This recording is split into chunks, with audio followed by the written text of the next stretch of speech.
quick front lawn update. I talked about it in another video. We've learned that this is our shady plot on the left, and powdery mildew is becoming a problem. If you have any comments about how to stop powdery mildew, I would love to hear them, but I've talked about that in another video. Hopefully you can check it out in the link above. Everything else is doing all right. The corn that we planted more as an ornamental thing is slowly coming along. I'm starting to fertilize it more, hopefully to give it a little more oomph. But at this point, I'm really not holding my breath on the corn. Again, it was just an experiment planting with the squash and layering things. Our purslane has done incredibly well. I reckon that's going to be harvested for market. The heat has come, and so what's happened is it is starting to flower, and that's when it starts getting tall and spindly, and that's when we sell the stalks as a really nice, crunchy alternative to greens. Our pumpkins over here I only have 3 pumpkin plants, and what they've done is they've started to meander off into the far distance. So if you're planting pumpkin, let me tell you, it will travel. And so you need to make sure, put it at the end of a bed, don't put it right in the middle of your patch, because this has got to be probably 3 meters by now, and it's still producing flowers. I'm still fertilizing it. We have one little pumpkin over there that is going to develop, and we'll see how that goes. I'm still trying to figure out what all this mystery squash is up here on the other side. It is growing very profusely. I think it's spaghetti squash as well, but it hasn't been hit by the powdery mildew, which is really weird. So perhaps it was something in the soil that was causing me a lot of grief. As usual, we have the zucchini apocalypse. That is literally 3 days worth of growth. I cut everything from market a few days ago, and all of a sudden it's going gangbusters.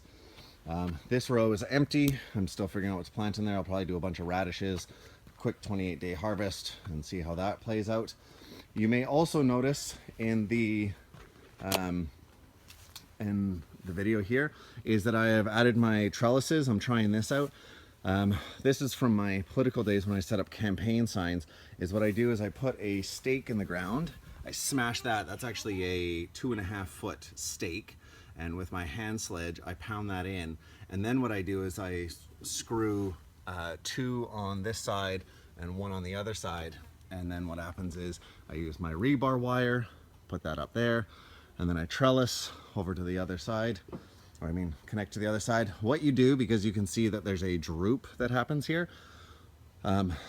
Ideally, what I would do is I would put something in between this post and that post to stop this big angle that's happening naturally because of the load.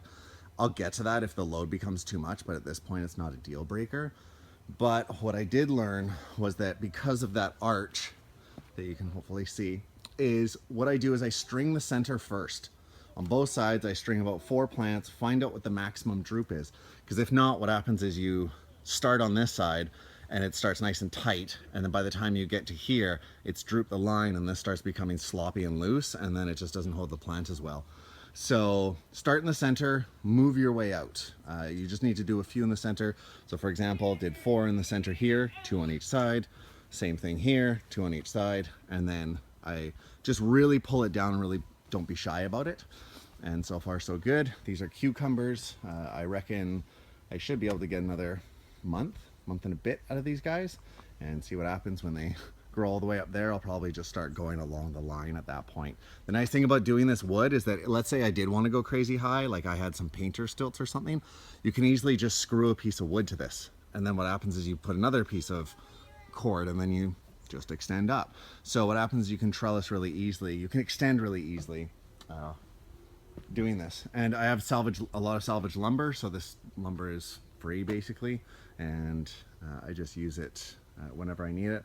Again, one of the nice parts about wood versus EMT or conduit is that it's really easy to work and I don't need extra parts.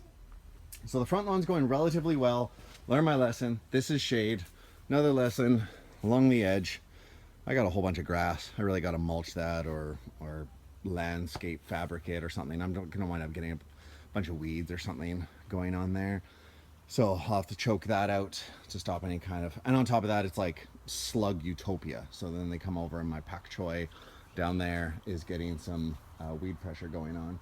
So, and then over here, what I have is the other side. I really kind of hit a roadblock a while back that I may have pointed out in another video, and that is that I ran out of horse manure source and kind of ran out of a few bucks, and I also ran out of drip tape.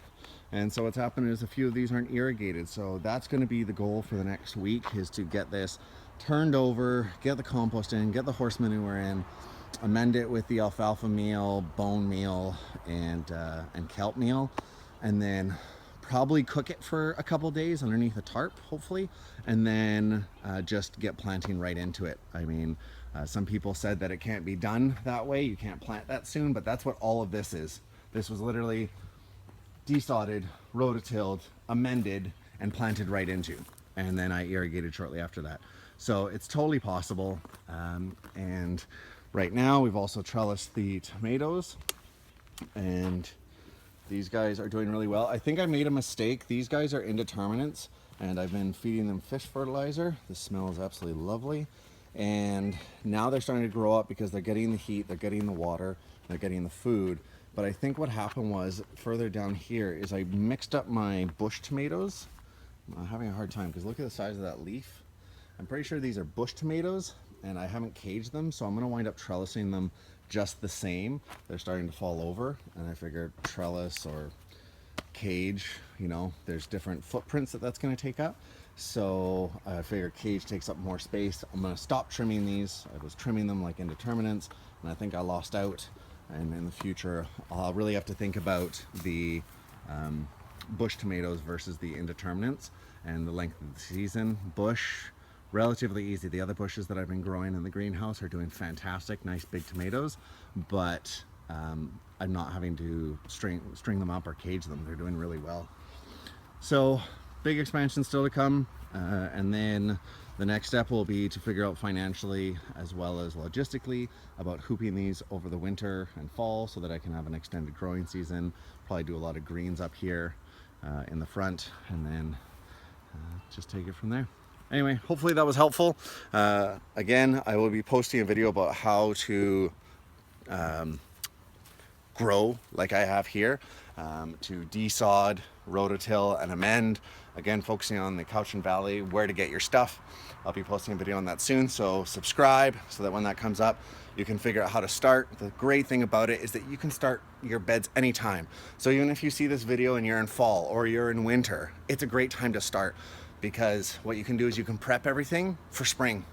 And like I said, in the gardens back here, we started those very quickly. So there's not a lot holding you back when I show you that video.